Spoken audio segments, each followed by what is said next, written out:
പ്രിയപ്പെട്ട വിദ്യാർത്ഥികളെ, നിങ്ങൾക്ക് ആനന്ദത്തിന്റെ പിറകെ പോകാം. എല്ലാവിധ സുഖ സൗകര്യങ്ങളുടെ കൂടെ പുതിയ ലോകത്തിന്റെ കാൽവെപ്പുകൾക്കനുസരിച്ചുകൊണ്ട് ഞാൻ ഇഷ്ടമുള്ളത് കാണും, ഇഷ്ടമുള്ളത് കേൾക്കും. എന്തെല്ലാം കേട്ടാലും എന്തെല്ലാം അറിഞ്ഞാലും ഖുർആനും ഹദീസും കേട്ടാലും ഞങ്ങൾക്ക് തോന്നുന്ന രൂപത്തിൽ ജീവിക്കുമെന്ന് അഹങ്കാരത്തോടുകൂടി പ്രിയപ്പെട്ട വിദ്യാർത്ഥികളെ നിങ്ങൾക്ക് നടക്കാം. പക്ഷേ റൂഹ് തൊണ്ടക്കുഴിയിലേക്ക് എത്തുന്നൊരു ദിവസമുണ്ട്. അതേ രൂപത്തിൽ ആത്മാവിനെയും കൊണ്ട് മലക്കുകൾ യാത്ര തിരിക്കുന്ന ഒരു ദിവസമുണ്ട്.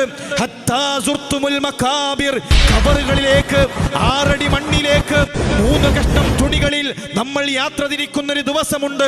ആ ദിവസം തിരിച്ചറിയും നമ്മൾ. അതുകൊണ്ട് പ്രിയമുള്ളവരെ, ആത്മാർത്ഥമായി സൂചിപ്പിക്കാനുള്ളത്, മരണത്തിനപ്പുറം ഒരു ലോകമുണ്ട്. എത്ര നിഷേധിച്ചാലും എത്ര വരില്ല എന്ന് പറഞ്ഞാലും ആ ഒരു ലോകം നമ്മളെ കാത്തിരിക്കുന്നുണ്ട്.